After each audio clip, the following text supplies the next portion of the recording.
Oh dear, excuse all the background noise. They're finally putting in the drain pipes, I think, to carry away the water from the guttering, which until now has been doing a wonderful imitation of the fountain at Chatsworth every time it rains. Yeah, bloody marvellous. Been having a bit of trouble with this somewhat elderly Philips N2407. The motor started making a squealing noise. Now, with these Philips motors, that's another one, they're totally sealed. And all it wants, of course, is the bearings oiling. Oh dear, no easy task. Getting this alloy cap off the end of it is well nigh on impossible. But if you do that and you persevere, and I wouldn't recommend it, I wouldn't do it on somebody else's kit, you find that there's a little circuit board with two electrolytic capacitors, one ceramic capacitor and a choke. And I think all it's there for is to make sure that the supply is as smooth as it possibly can be when it goes into the little motor below it. Now these motors are rather odd because the control module for it is elsewhere. It's not in the back, as you might be thinking. Because when these rewind, all these mechanisms, it doesn't matter whether it's the one with the button that goes up and down and side to side like that, they all reverse the motor during rewinding, and the switch gear underneath here that does it, reverse a switch for normal and reverse. So yeah, quite a complicated little setup. Well, I replace the little electrolytic capacitors because, well, you know, they're 40 years old, aren't they? And can and do give trouble. And the ones I put in instead are about 2/3 the size, but the same rating. So yeah, important to use the same rating.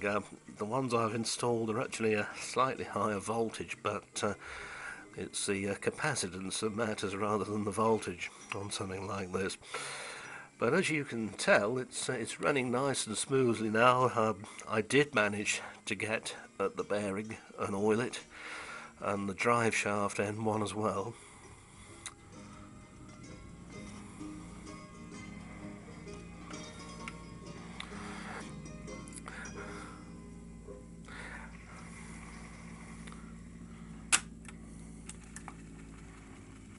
There it goes into rewind.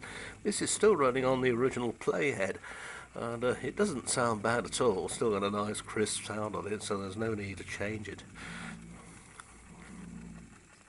What I did do was to change the pinch roller though. It was one of those really narrow ones that Philips used to like to use, and oh dear, not a good idea.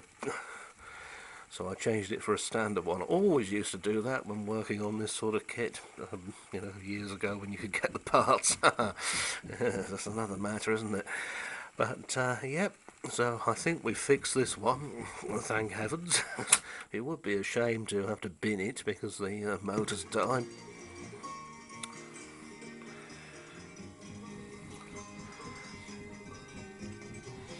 There's something you won't see anymore so much, a huge mains transformer. They use these switched mode things now.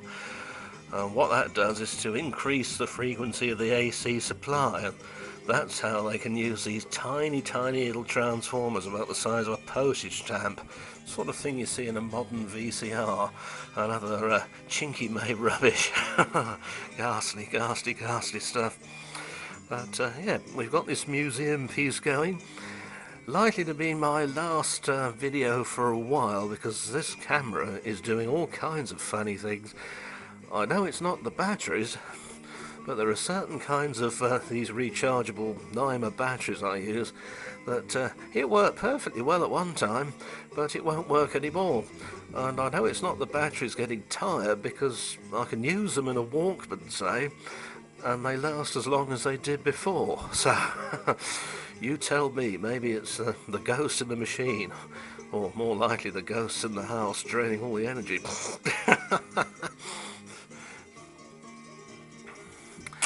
Anyway, better get this thing back together again and say sorry about all the banging and crashing about, but at least they are finally doing something about the drains. See you soon.